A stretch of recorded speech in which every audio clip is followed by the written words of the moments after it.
What's the saying? Beside a good man's a good woman. I never heard that. I'm behind. Yeah, Hey, I let my wife walk first. I love it.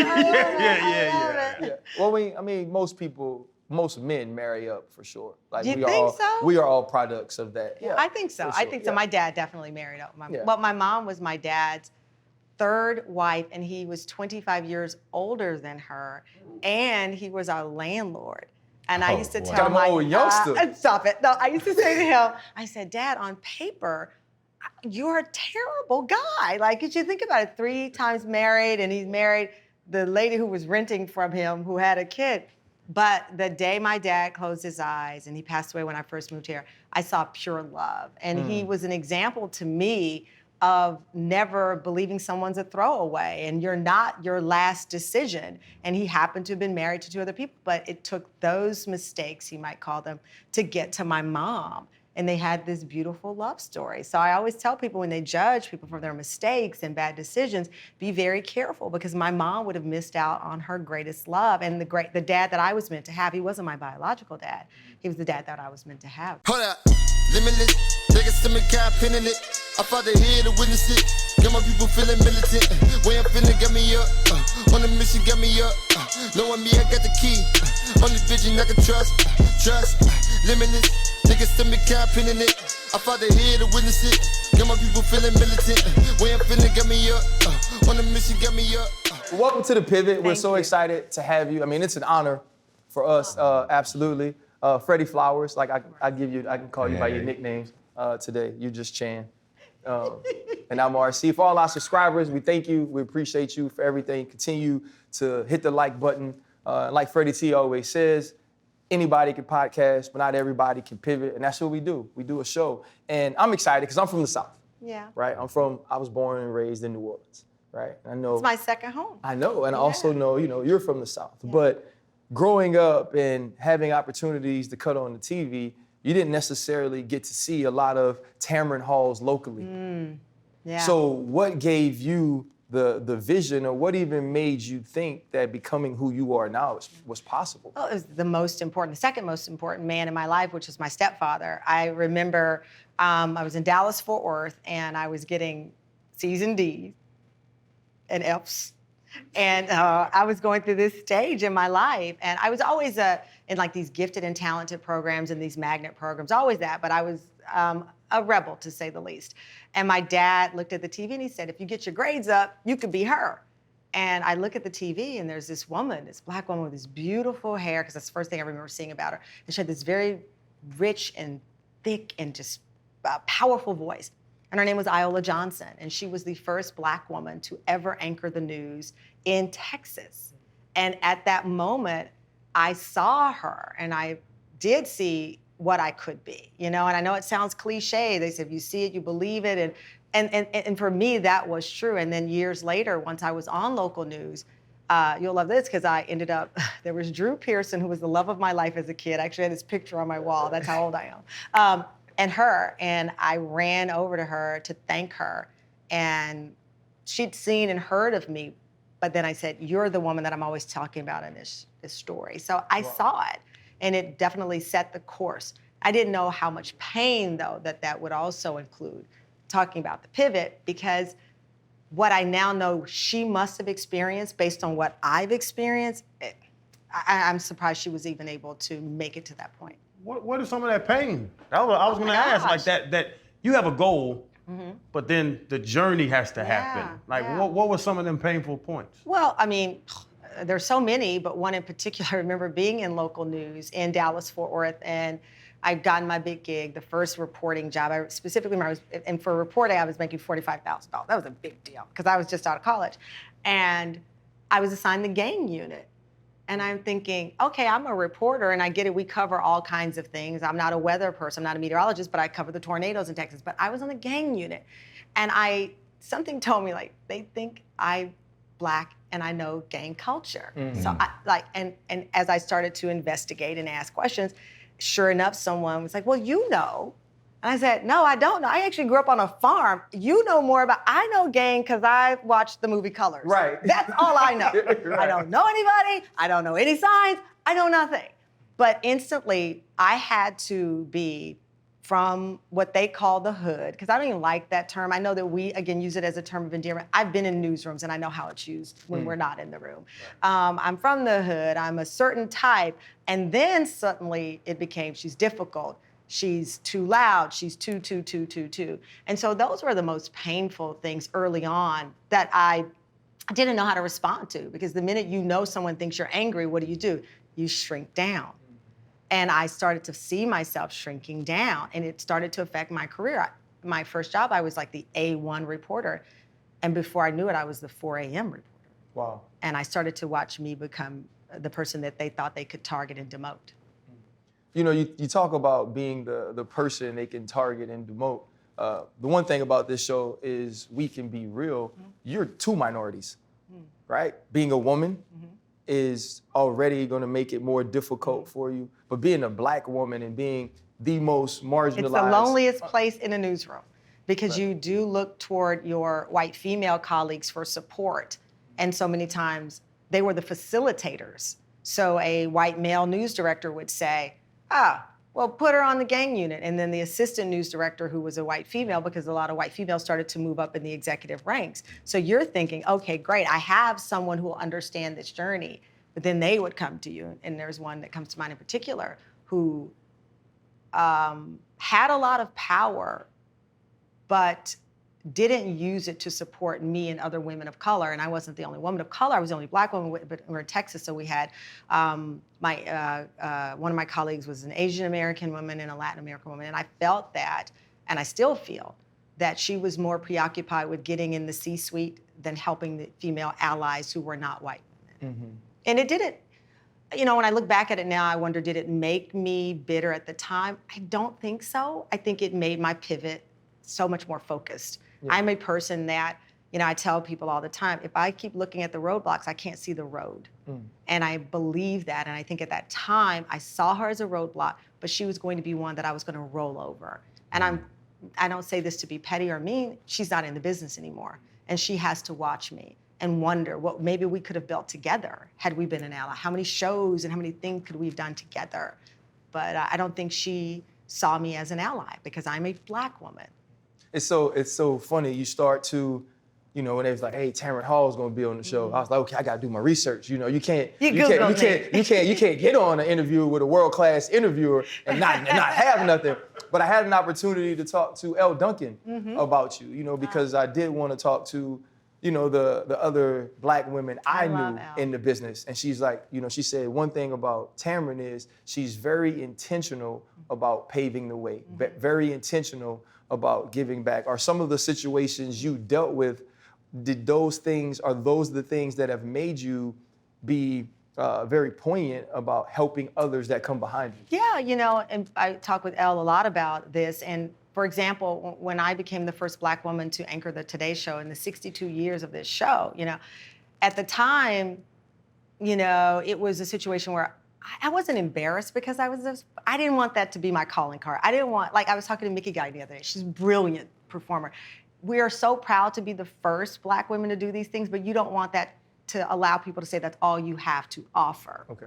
And so for me, when I was at the Today Show, the first Black woman, and I hope leaving an impact on the industry, my departure in the way it happened and learning, basically I was walking on air and I was learning in real time that I would be taken off for someone that was very controversial and ended up, ironically, being taken off because she thought it was okay to be in blackface. Right, but it was like only a year or so. It was after. Not even that, Okay. but to your point of your question, being intentional about paving the way, the day I learned I was going to leave that show, or that I would be taken off that show, I went home and I said, I have to get back up, because if there are any Black women who look at me who are in college right now saying, I want to be that, and I stay down, what chance do they have?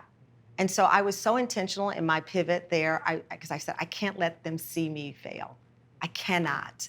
And I kept thinking about students at Temple University, my alma mater, Howard University, all of the young women who were aspiring to be me, and they see it happen to me, and they think, this industry hasn't changed, and I don't stand a chance if Tamron Hall can't do it. So I kept that in my mind. I kept that in my hiring process. I have like 250 people who are a part of my show, keep the engine running. Majority of them are women. Most are women of color. And that doesn't mean I eliminate anyone, because I want our show to be great. And to be great, you have to have diversity. But I say often of Black women, when we're let in the room, we let everybody in the room. Mm-hmm. But when others in the room, they often don't let us. So I've been intentional in making sure it's inclusive of men, of women, LGBTQ+, because I think that is the greatness of a Black woman, in that when we set a table, we truly do, I believe, set it for more people. And that's been the benefit of it. And I want you to be cocky now. I'm a little bit. Why you? Like, Why you know me? what I'm saying? Like you saying the first 62 Yeah. years, like, and you seem very modest, but you have something different to be. Yeah. I've watched you for years. Thank you. But you were something different than other people that tried to pave the way, and you paved the way. I don't think so. I think it's timing. You know what I mean? I think it's timing, because I remember being in college and my professor said, if you think you're just gonna walk in and get your first TV job, you gotta be kidding me. And I was like, watch me. And she mentors me, and I still love her to this day, but it was a glorious thing to walk back and be like, I got the job. She was like, oh my God. You know, and then when I became the Today Show, I'm like, ah. She was like, oh Got really? another one. I did my whole Meg Thee Stallion. Ah. She was like, get out of here, kid. But I think we can all say, you work hard, you can be focused, you can be determined, but so much of life is an unknown variable. There's so many times that I think about the other kids from Luling, Texas, or the other kids in Stop 6, Fort Worth, which is where I was raised much of my life, who went to Dunbar Middle School, who went to Poly High School, and they're not here, but that doesn't mean they could not have been, or that they weren't as good. You know, life is so much about luck and timing. Yep. When I was in the room, I was always gonna shoot my shot. That's why Hamilton is I'm not giving away my shot. Right. I was never gonna give away my shot. But why I ended up, or how I ended up in the rooms, I can't say. I think it's luck, I think it's God, I think it's destiny.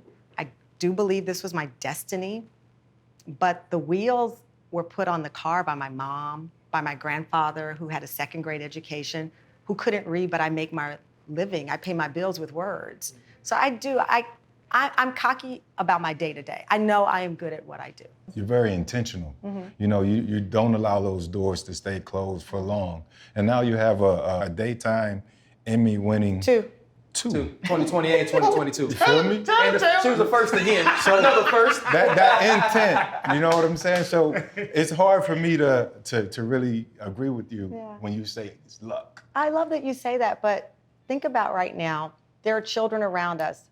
You're not able to pick who you're born to. You're not able to pick the zip code that you go home to.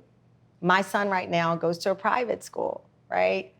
But in reality, there are kids his age right now who have to go to the school that's in their area. Yeah. And people then assign something to them, right? And so for me, there has to be some layer of luck and faith, because we don't get to pick our team that we're born into. You come out of that hospital to a mom who is struggling, or a dad who has been put into a system that is designed to break you. What are you going to inherit? You know, and I just feel like that's a big reason I talk a lot about education. And that's a big reason that's a big part of my platform, because you don't get to pick your school. We have parents right now who went to jail because they said, I can't let my kid go to school in this neighborhood. So I'm gonna let you go to your aunt's house or your cousin's house, and we're gonna use that address so that you can go to the good school. Mm-hmm. That kid did nothing wrong. Right. But the good school is not accessible. So through the luck of the draw, they end up in a program like I did, like Junior Achievement, or you end up with somebody who says, let me mentor you, or like me, my English teacher told me to apply for this $500 scholarship that paid for my books my first year. Wow. You know, so you end up meeting people through luck. Right. Have you ever heard of the Monopoly study? No. Where they take just random students. I forget what university, but they take random students, and it's a game of Monopoly. But they took the white kids, and they gave them one dice or one die. And then they gave them, gave some kids a lot of money and some kids a little money. Yeah. So they was trying to teach them, if you're born to a certain, born to certain families, certain demographic, that will decide or determine your future, right? So I think it's a good thing for most people out there to look at. You can look it up on YouTube. I think and I will, because it's like, listen, if you're given 50 yards ahead of me and I'm expected to catch up, I might be born with exceptional speed, or I might not be. But the bottom line is you were given a jump. And so for me, I have to assume some of it is luck, because I know kids I grew up with who were smarter, who were probably would have been better broadcasters than me, who had better personalities, whatever the betters are. I would be kidding you to say I don't know people with better, but they didn't get the shot. Now, the counter to that is that some people do get a shot and they blow it. Right. We've all seen people who get that shot. You go, man, you blew that. You didn't work hard. You know, Michelle Obama talks about putting your head down and doing the work. I have some young people that I've mentored, and I go, wait, what? You showed up late? Wait, what? You didn't do your homework? My pet peeve, I love that you started with, I did my homework. My pet peeve is when I sit down for interviews and people are like, so where are you from? Right. And I've had interns or young reporters do that, and I'm like, that's a basic Google search. So it is twofold. I think it's luck, absolutely, because you don't get to pick how you start the game. But you can control some of the levers. So you can go to the gym more than someone else. You can read, as I do constantly. You can seize the moment. I wrote my first novel in the middle of a pandemic, you know, because I said, I have to diversify. I have to make my brand bigger. And I want to write this novel to prove to others that I can and prove to myself. Can but you I think share it's the title tricky. with us? Oh, the book is called As the Wicked Watch. It was inspired by, you didn't Google that? I did, actually. I mean, you know what? I could have. He had to let me get a question off. I could have set it up, but sometimes you have to ask the questions to the answer you know, because it's for the people. I love that. I love that, because you're the people's host, and that's what counts. No, I'm kidding. No, As the Wicked Watch is the novel that I wrote. It was inspired by my years of reporting, and there's a character, Jordan Manning. She's named after Michael Jordan, Peyton Manning, because I thought, what are the two polar opposites, both in race and in profession, but both ethically really put their hearts into their sport. It's based in Chicago. It's about a missing young Black girl and this reporter searching for answers. I just finished the second one of the series. I turned my book in, and my book publisher said to me, oh my gosh, I can't believe you finished this so fast. That's the hard work. I love when I'm underestimated, even by the people who get commission off of what I do, and I exceed. So it's a both. It is definitely, though, the hard work, and you cannot downplay that. So, you know, they say that art imitates life, right? So being Mary Jane is about you. Yeah, they say it is. Oh, who is they that say it is? The creator of the show, Mara Brock-Akil, who is a brilliant director, writer, creative, followed me for, I think, a couple of weeks. And I was very transparent and vulnerable with her. Just at that time, I wasn't married. I didn't have my son. But about the job and what it takes and the juggling of your personal life and the expectations. So it is, yes. Because I've seen a few of them shows now. I've seen the sex scenes. That's not me. Okay, but I said, I know what you're getting at. I was just about to say, like, I don't know. Like, you said you were open and vulnerable. I have water. Does anybody have anything? No one gave me anything to drink. Happy Dad seltzer. Go on. Yeah, you know, because when you research and you're going to build a show out about a person, you want to be extremely accurate. Yeah. Right? And someone that's talented. Give me a scene that you're talking about. Well, so no, don't give me a scene. Okay, I'm about to say. Hey, That was that look. No. I was about to go. I was like, this is more Channing's world. But I love the fact that earlier, you know, you said the word cocky, right? And you also mentioned petty, right? Which I think are sometimes things that are negatively used to describe people. But in your case, right, cocky to me is just a confidence in understanding who I am, what I bring, and how hard I will work. And petty is not, I'm going to be petty and do immature things. Yeah. It's that when I hear I can't, or when I'm not given the helping hand I think I should receive, that I'm still going to make it, and you'll see in the end that I'll work. What is it about you, though? Because you mentioned opportunity as well. What is it about you that's allowed you to capitalize on the opportunities you were given? I think it's a lot. You know, to your point about cocky, when I first left that show, and my first the first person who wanted to do this talk show with me was Harvey Weinstein. Okay. We know Harvey Weinstein is in prison for assaults and heinous crimes. And this was prior to, 8 months before he was charged. I would be in rooms with him and I watch other male executives fawn over him and want his attention and want his ear and pitch their ideas while he was pitching me. And I'm sitting there at the time, okay, I accomplished some things. I had MSNBC's show, I had Deadline Crime, and all these things. And I understood why they were trying to get Harvey's ear, but he would, every meeting, stop and say, we're not here about me, we're about her. And I would have to do my pitch. And even though I was on TV for 20 years, some of these people had never seen me. They could tell you every white female that they had a crush on, but they could never tell you what I'd done or accomplishments. And so I would honestly channel every hip hop artist I ever loved. I really would. And so I would go in like, well, I'm about to do this. What are you talking about? And they didn't know me. Well, I'm sitting like this, all prim and proper, and just all kinds of things are exploding in my head to muster the cockiness that women deserve to have and that we don't. We talk amongst each other very cocky, but then we'll get in rooms and shrink down. And so I worked on that, and it's been deliberate that I maintain the humility that I think is natural to me, but I can channel, as Beyonce said, her Sasha Fierce. You don't want to be in a meeting with me. You don't want to negotiate with me because I win every negotiation, Right. I had to find that. The petty part, why I am willing to so openly talk about the previous job experience and what happened to me there is so that maybe the people who made that decision won't do that again. It's less about me. It's more about maybe you bet on the other horse. Maybe the horse you think is on the field or whatever, the winner, is not the winner. I've been the underdog my entire life. 19-year-old single mom. Grandfather was my first father. I know what it feels like to be the underdog. And we have to remind people in our pettiness, sometimes the underdog wins. And maybe you shouldn't look past that person and say what they cannot do because you don't know. And so that's why I call it out, not because I know I won that. Even if the show wasn't a success, even if the Tamron Hall show was, I left with my dignity. I left there that day saying, I will never grovel for a job. I will figure it out.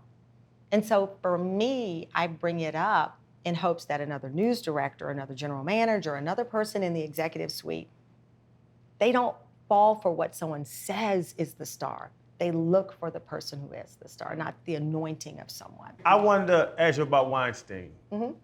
Because my dad, Jerry Sandusky at Penn State, that was, like you say, heinous crimes. I covered that one. And my father played under Jerry Sandusky and then went back to Penn State after his NFL career and coached under him and would be on the road with him recruiting for months. And when the story came out, I had to call Pops and say, Daddy, this was your friend? Yeah. Like, was there ever a sign? Did you ever see anything that you would think this was happening in his basement and the whole story we've heard? Yeah. Like, was there anything, you being that close to Weinstein, any? Well, that's the trick bag. I knew him 4 months. Oh. I knew him 4 months. He sent a note to my agent saying, why can't I get a meeting with Tamron Hall? And my agents called me and said, Harvey Weinstein wants to talk to you about meeting about this show. And I said, sure. And who wouldn't at the time, right? And I went, and I remember vividly coming in. He came out of a side room. My agents were there with me. And there was this big spread of food. And he's like, I got this show idea. And he hit the tape. And he had done his research. He knew all the shows. He knew what he felt was my value in the marketplace. He presented my case to me. And to be honest with you, it was the first time I was in a meeting and I didn't have to pitch myself. He actually pitched the idea to me. I'd never been alone with Harvey. I'd heard that he was like a brute and, bully, and that's how you get things done in Hollywood. But none of those things that happened and clearly were true, I was never exposed to them. But as a woman, one of the unfair things that happened to me, I had people waiting outside my home asking me had I been a victim. I had people calling my phone all night long, not asking me like, how long did you know him or what was it? Like you thoughtfully asked. I had people saying, we heard something happened to you. What happened to you? And first of all, if something had happened to me, is that the way to approach me? Right. And second, I only knew the guy for 4 months. We knew of big stars that knew him for way longer. And so it was and I've never given this much detail to anyone, but I trust you guys, and I'll tell you, it was very scary. And it was very hurtful because I thought, what do they want from me? And I don't know. And I refused for a long time to even answer questions about it because I said, you're trying to hold a woman accountable for a man's bad behavior. Go ask him. Right. I didn't make $1 with him. My show ended up being bought, thankfully, by a better partner. And I went in after, this is funny, he got me in rooms.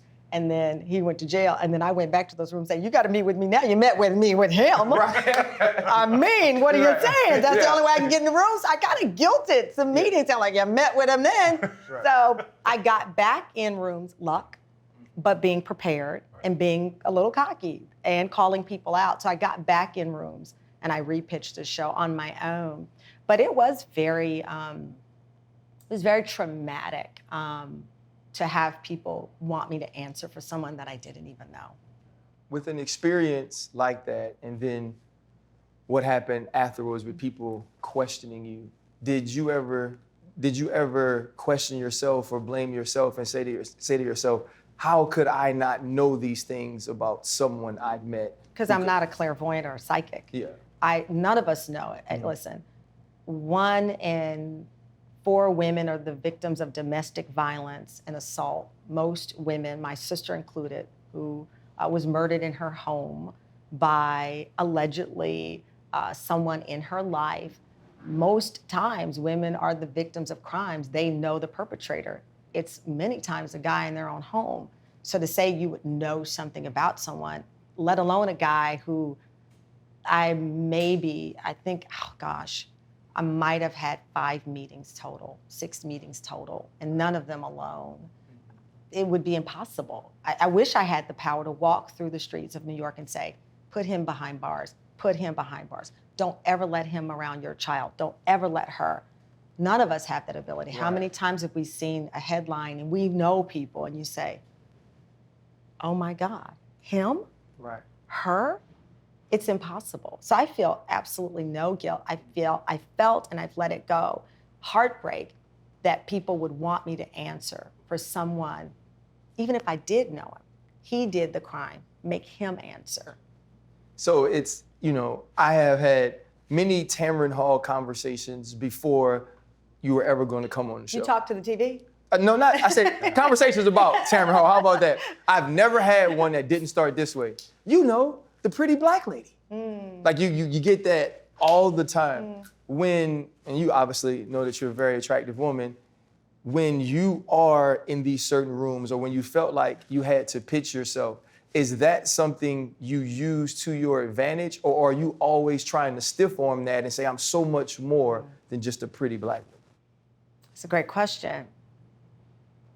If I have used it, it wasn't conscious. I would hate to say no. I've never gone in the office batting my eyes. I've never gone in the office, let me put on this extra short skirt. I have, of course, like anybody, felt like, okay, I look good walking in here, but I never wanted a job because, and I don't think any woman does, to be honest with you, because it required me to do something I couldn't wake up with myself. So no, I don't think I've used it. I've known, I think once, this is a funny story, Dallas Cowboys, Jerry Jones had just fired Jimmy, and they didn't really let news people, women, they only let sports guys and whatnot. And I ended up in there, and I knew amongst the men, my voice would stand out because I was a singular female voice. And so I'm like, Jimmy, because I knew, and I remember everyone kind of staring at me. And at the time, I was 26 or whatever. So obviously, I know there's a room full of guys. I'm not stupid, but I didn't go like, hello, Jimmy, No, but I knew I probably would be identified more easily through my voice. Anyway, he didn't answer my question, but luck in life. I went around some back door looking for my camera guy because I got lost because I'd never been on their facility in their compound. And Jimmy walked out of a back door. And I was like, Mr. Jones, hi. What happened with you? And he's like, I said, where are you going next? He said, I'm going fishing. And I got the only sound bite from Jimmy after he was fired. I imagine if it was a guy that was at that door, he'd be like, get out of here. Right. But it was a woman, and I'm sure it was disarming to him. Right. So I don't necessarily agree with all Cowboy fans. I'm sorry, who are you? My name is Fred Taylor. But I wanted to ask you, are you a Cowboy fan? Am I? Yeah. I have the state of Texas tattooed with the Dallas Cowboys symbol. Of course I am. No way. Why would you say that Because they're sinful obnoxious. thing? They still live in the 90s. Our producer, she's one of them. You should probably stop saying they because she lives in the 90s I have to get as well. another sip of water. Please do. Please do. Are you proud of that? This hate that permeates through you. No, it's not hate. Have you at gone to all. therapy about it? What's going on? I do go to therapy. What happened? I do. Give me your hand. What happened? You know, It's one of the greatest you wouldn't have modern NFL football were it not for this dynasty. Huh? See, that's what I'm talking about when I say delusional. Oh my God. How do You better you- get your guy. How do you give the Cowboys the entire modern era of football You when for the seem last like quarter such a century smart man. you guys have not even been a part of the championship conversation? I mean, you haven't made it out of the wild card round in about 25, 30 years. Well, It's they made been it a out. They while. made it out one time because Well, it didn't dare call The it. divisional round, yeah. So you've been struggling for a while. Let's just say they've had less success in their field than you have in yours in the last 25 Are years. you done or are you finished? Sam, I'm on your side. Thank but you, darling. The Here's Cowboys the deal. didn't create football now. No, they did not. Follow me here. They created the modern money-making formula that the NFL lives on today. Jerry Jones, by the way, when there's a new team, you know who they call to help build the infrastructure to set up the team? Jerry Jones. It's a business. Yes, ma'am. And he created the modern business structure that changed the NFL, that turned it into what we see today, which also made it important in political discourse, in all kinds of social dialogue. He created that. He created a stadium with a hole so that God could see his favorite team play. If that's not genius, I don't know what is. See, so since you expounded on the whole entire question, right? You get a pass because not all Cowboy fans will respond accordingly. So for that, It's like Manchester United was for their football. There would be no NFL Look, without I the agree Dallas to a certain Cowboys. She is extent. not. She basically said it doesn't matter if they ever field Doesn't a matter. good football team because they make money. I mean, but that's because they selling tickets to delusional fans. Who make a lot of money to see the team. You know, I'm hard on the fans, but No, I do. I respect their business model. I mean, listen, you've created this phenomenal, much talked about podcast. In a sea of podcasts, you've broken through by being savvy. That's what he did, by being smart, by knowing your value, by beating those who think they know the game more, and you turned it into what you said at the beginning, subscribe. There are names that have been doing this a long time that you usurped.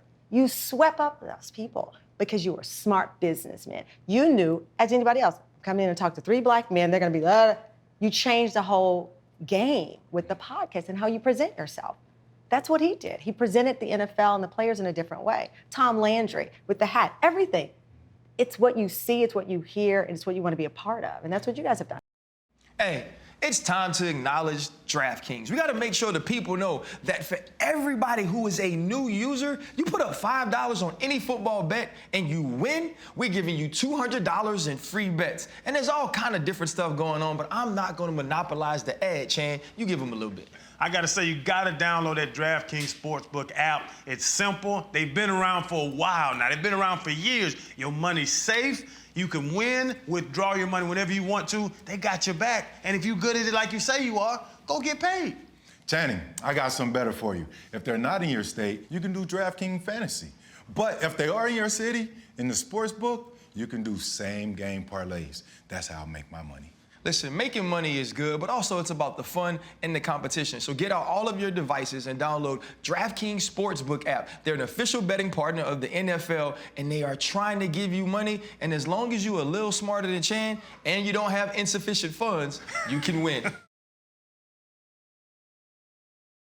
Well, let's pivot real quick then. get You're back welcome. to today, right? She educated us a little bit. Right, for sure. Yeah, she's I gotta give it to her. And you talk Tam, about we schooled them, Tam. Wow, because you on the show, you get the fist bump. get out of here. But no, you spoke about Jerry putting a hole in the stadium so God. God can watch the guy. Yeah. He can See his shine the favorite light on team. it. I want to fast forward and for years you've been building your brand by yourself. Well, you've had your team, but yeah. without Yeah, I know what you mean. outside family. But now your sunshine, your son. My baby. How has that changed? Oh gosh, I love it. We talk. He's my favorite guy. That's why, and I would tell everybody, I was late. I'm so embarrassed, and I'm a stickler for being on time because another thing is Black people were always late. Black women are always late. So I really take time and I value it. I value the time of other people. But I needed to run and pick my son up from school and then drop him off and then make it here. But it was life-changing. I was a mom at 48. I just turned 52. I love him so dearly. I'm so fascinated by what he will become. I am happy to pour into him the things that I've learned, the things that I've loved. We went to Italy this year. It was my dream. I remember when I was single and I was in Paris in a beautiful hotel once, and I'm lying in bed, and all I could think about was one day, will I be able to share this with a child? And as amazing as that trip was and as beautiful, there was something missing for me. Not for everybody, not for every woman. It was missing for me. So the pandemic happened and we really couldn't travel. And then we were able to take my son for 14 days to Italy and to watch your child, run across the Tuscan sun. I was like, I made it! I did every daggone bad thing that's happened. Look at him in his Gucci sandals. That is what it's all about for me. And I love that I had a son. I initially said I didn't want a son, which is, I'm just being honest. I was like, I don't want a son. Their clothes are terrible, and they just wear sneakers and T-shirts all day. Didn't you cry when you found out? Allegedly. I didn't cry. You said Google. I did. I cried. And I hate that I reveal that because my son will one day hear this. But the story was, I was in shock. When you go through IVF, there is a way to pick the gender. And I said, nope, I've done enough science. I'll leave this to the universe and God. And then I learned with my husband that it was a boy. And I was like, no, a boy? I was like, I got to teach them to pee-pee standing up. And they smell and their sneakers stink. And all these bad things about boys rushed through my mind. And I thought my daughter would have a matching dress like this. Women, we go through that. Like, all we see is ourselves. Right. Just as I'm sure men with their boys, you see yourself. And then I learned he's a boy, and he came home, and I could never have imagined. I can't imagine my life with a daughter now. Wow, that's awesome. Now, I love my son. I want him to, whomever is his partner, whatever he decides in his life, I just hope that he sees how much his mom enjoyed her life and how happy. He'll hear the stories about this or that, but I want him to say, I had a happy mom and she was awesome. And he pours that into his life and his journey. But I love him. He's so cute. Have you seen that kid? You seen that hair? Cute kid. I know your husband said he was going to tell him when he got a little older, though. Yeah. Well, he may not be my husband by that time if he does that. No, I'm kidding. No, my husband's my best friend. No. No. I want to ask Steve. Oh, my, okay. Is Steven here? Oh, God, I was saying, is this someone these kind of shows where you surprise people with their spouses? All right, I'll pass it, because he was leaving when I was leaving. Super successful. Like RC brought up, beautiful woman. We can all see it. Just well-spoken, like, how do you shoot? I know the dude was shooting at you. Why was his shot better than the other guy's shot? He shot it like Steph, that's why. Yeah, I was like, man, what He was corny. Shooting from 48? He was corny. Really? That's what you like? No, It's square. He's not corny. He's he's really not. You know where she was going. My husband was the executive producer of the Bernie Mac show. He represents a lot of artists. He's very, very well-rounded from the Bronx. But he was representing an artist, and he came up to me and he said, hey, this artist is a fan of yours and has invited you to come to their home. And I'm like, I'm not going to anybody's home. And I was like, is he trying to represent me too? Anyway, I gave him my business number. We kept running into each other, and every time we'd run into each other, he'd say, oh gosh, I called you, but you didn't answer. I was like, oh no, I don't know what happened. I didn't give him my bat phone, as we call it. I gave him another phone. Anyway, I kept running into him. My husband is 5 feet tall, and I in like wire glasses. He's a classic New York Jewish kid, and he's like asking me, like I want to represent. He's asking me things, but it all sounds like, can I represent you? And I kept blowing him off. True story. I lost my job. I was on an airplane, and a guy that I had been seeing that I broke it off with is on the plane. Now, when we break it off, we expect you to stay single for 500 years. He was there with a Russian model in first class behind me, and I'm like, oh my God. And he's there, and he's back there, and I hear them talking and giggling, and I'm like, dear God, this can't be happening. What more can I? And I broke up with him, but I wanted him to be sad in the corner. You want him to be pining over you still. Yes, I wanted him to be miserable in therapy, like, what did I do wrong? What did I do wrong? And he was behind me, and I saw my husband, Steven, and I was like, okay, great, I can chit-chat with Steven as a decoy. I'm talking to Steven, and we're walking, and we get off the plane. We're going to the Grammy party. He's like, oh, you should come to my company's party. I'm like, yeah. But just keep talking to me and keep me from looking back at Glamazon and my ex-man. And so I walk on, and I get in my car. I go about my way, and I don't talk to Steven again. I was having a pity party because the deal with Harvey wasn't going well. He hadn't paid me yet, and some of these things about him were starting to bubble up. And I was in the hotel that I wasn't supposed to be staying in. And I was like crying my eyes out, like, what is happening to my life? I should be having a better, God, what did you do to me? And I went to the pool after I threw myself a pity party. I went to the pool and I ran into Steven. And he sat down near me and he started talking, what are you doing here? And I had a swimsuit on. And I remember reaching for my cover and trying to cover myself up because I'm not a nudist. And I started pulling my clothes down. He goes, what are you doing? I said, I'm Muslim. I can't let you see me like this. I'm not Muslim. I'm just trying to like cover myself up. Anyway, long story short, he shot his shot by asking me a very pivotal question that you should always ask if you're a single man. What's your favorite pizza? Favorite pizza? Pizza. And I said, I know good pizza. He said, no, I know better pizza. He asked me out on a simple date of pizza. It wasn't, let's go here, let's boop bop, let's get this. He said, let's go out for some pizza. Okay. And we moved in like 2 weeks, 3 weeks later. What kind of pizza that was? That was the best pizza in the history of That's time. a real slice. You guys talk about that he knows this story? Yeah. He knows the pity on the plane? Oh, he knows the whole thing. We don't hold back. He might not know the other part. Hey, But Freddie, here's the thing though. A win is a win. A win is a win. Let me try it. But- This is. oh gosh, Pity, let me pizza. Because sip. you know my wife. Yes, you know my I wife, love right? your wife. This is my game. The pizza thing is good, but this is my game. Hey, you seen James? You seen James? Who's James? I don't know. I thought you knew James. Hi, what's your name again? Oh,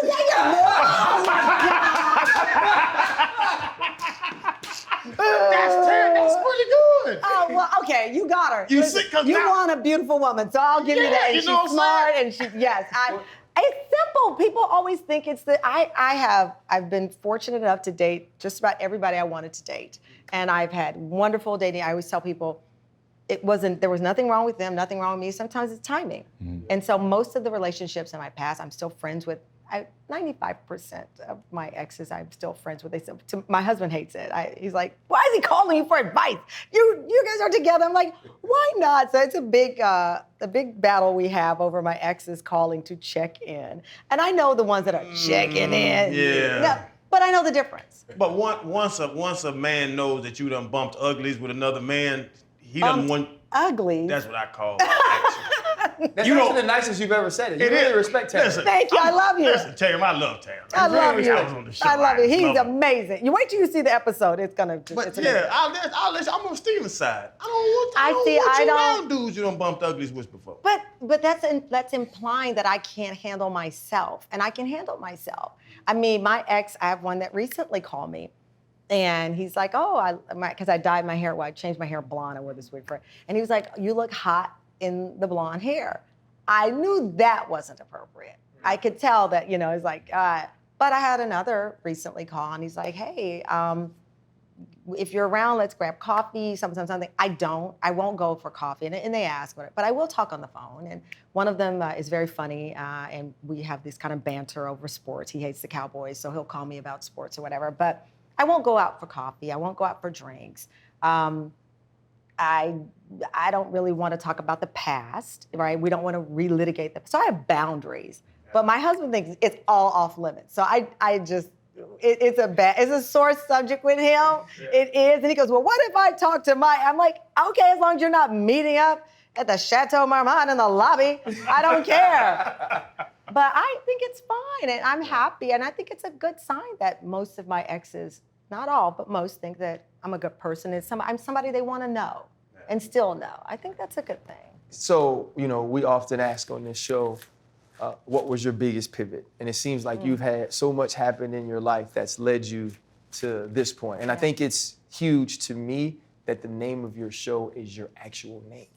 Right now, it's not very often that happens. A lot of times you're doing this great work and you're being seen and you're being visible, but you're being visible under someone else's name. You've made it to a point to where now you are representing you, but not just yourself. What do you feel is your biggest pivot or the moment that led you to where we are now? Learning that I'm a businesswoman. I had to pivot out of just being a journalist and pivoting into a businesswoman and a brand. We're not raised to think of ourselves as brands, but we are. And that was the biggest pivot. Like, the show was the pivot because my back was against the wall and I needed to work, honestly. And I didn't want to work in that environment again of that news organization. But my biggest pivot has been the business side of this. Is, like I said, I just sold a cookbook. I just sold a children's book. I finished my crime novel. I'm working on a documentary on teenagers and mental health. I see myself as a business, which is foreign for us to do. And that's what I want to pass on to the next generation of broadcasters. Whatever venue you're in, sports, entertainment, whatever, you got to think of yourself as a business. And that's how you get the longevity. When I was starting out, Robin Robinson, who's a local news anchor in Chicago, not Robin Roberts from GMA, Robin Robinson, and she said to me, either you quit this business or it quits you. And that's what the advice was of her generation. Now the advice is make yourself a brand, so that you're not tied to one thing. And that'll give you the longevity Jay-Z talks about. And you hear this kind of branding conversation. It's in the zeitgeist, as they say. But for me, the biggest pivot was saying, how do I do it? And then doing it. And so I'm proud of that. I'm proud that I've been working on a lot of other projects to diversify, because I do want to make money in my sleep. Right. And it's okay to say that. It's okay to talk openly about money. And so often we don't. It's kind of just in the, other people talk about it. But we should aspire to make money in our sleep. And that means you've created things that are of value in the marketplace that you don't have to get up every day and deal with, that you have a brand. So that's my pivot. Well, we obviously knew that this show, and tell Asia don't make fun of me for saying obviously, because I know she does. So that's obviously. We knew this show would be amazing because you get to sit down with some people that carry the show for you. And people don't give you a show with your own name if you aren't excellent. Oh, and it's a production now. Oh, it's a production. They got a staff We got back snacks. there. We give. They got snacks? I haven't said. We have snacks. We don't have no snacks. We got Happy Dad, but we don't have no snacks. All we got is ourselves. Oh my God. I got snacks. I get water. I don't even know if it's filtered. Wow, we bougie now. From Lula, Texas, we gonna be bougie, and all we drink is filtered water. They got refrigerators everywhere. Right. But thank you so much for sitting down with us. 4 former football players who do a podcast, and what you said is a very saturated market. It means a lot to us that you took time out of your day. Well, I'm very proud of you guys, and I don't say that lightly because I know how hard it is to break into the room and own the room, and you're owning it. So cheers with my unfiltered water. I don't have a Happy Dad, but hey. It's PG. And again, guys, listen, it's October. The pivot is it's the pivot to pink. We're supporting breast cancer and breast cancer awareness. Continue to make sure if you have somebody that's fighting, or if you know of any of these breast cancer warriors and the things that they've been to, continue to support them and support the families that have to take care of them during their battles. But for us, this is it. The pivot is pleased. And as Channing always says, the pivot is happy. The pivot's happy. The pivot is happy. Tamron happy? I'm happy. So when is Channing's show coming out? It had so much editing we had to do. Oh, boy. I have the date. It is and will be one of the most unforgettable episodes of the Tamron Hall show. And here's a tease, he cries. I cried. You cried? She's cried. she's so great. And then as she saw the emotion, she just kept digging. Kept- And then I'm like, you know, your homeboy's gonna let you go when you start breathing hard. Tam was like, He no. cried. How did that make We you were feel? all. He cried. Leaned into me. I She made you feel contact. comfortable? Oh my goodness. I love my wife. He gave us the lip quiver and everything. It was amazing. Wow. Well, we Yeah. can't wait to I see can't it. wait. And I know it's going to be excellent. Thank you so much. Thank you, guys. Yeah. Thank you. Ooh, big crybaby. Okay. Oh. Hold up, limitless. Take a stomach, got pin in it. I fought the head to witness it. Got my people feeling militant. Way I'm feeling got me up. On the mission got me up. Knowing me, I got the key. Only vision I can trust. Trust. Limitless. Take a stomach, got pin in it. I fought the head to witness it. Got my people feeling militant. Way I'm feeling got me up. On the mission.